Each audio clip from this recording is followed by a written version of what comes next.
Since the lockdown started, it's been great to see so many people baking all across the country. It's all over social media. I've done a bit of work myself on the pastry section in the restaurant and I love baking. That meant naturally the next recipe has to be a bake.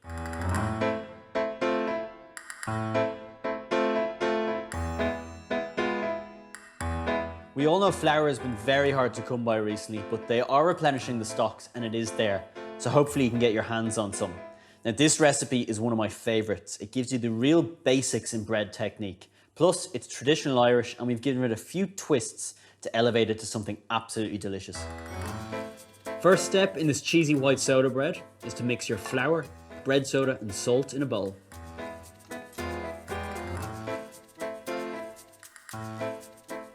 Then add the buttermilk and olive oil together and pour it into a well in the centre of your dry mix. If you can't get your hands on buttermilk, add equal quantities of milk, yogurt and a touch of lemon juice and that will do the same job. Next, use your hands to bring the mix together. Just don't overmix or it'll become a little bit dense.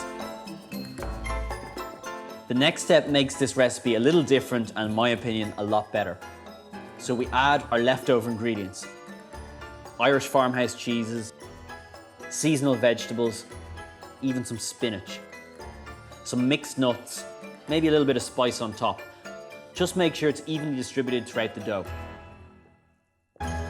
Now turn your dough out onto a floured piece of parchment on your tray, get it into a rough circle shape and then just pat it down nice and flat.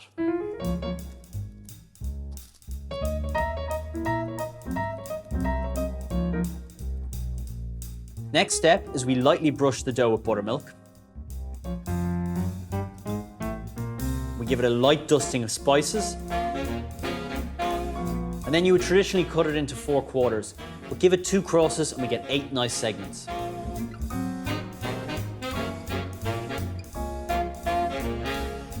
Bake in a preheated oven at 190 degrees Celsius for 30 to 35 minutes or until the base is hollow to tap.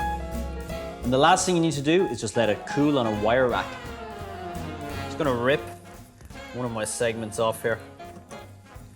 All that melted cheese. And then the key thing to do that makes everything better is to lash the butter onto it, especially when it's warm, it melts. Now we're talking.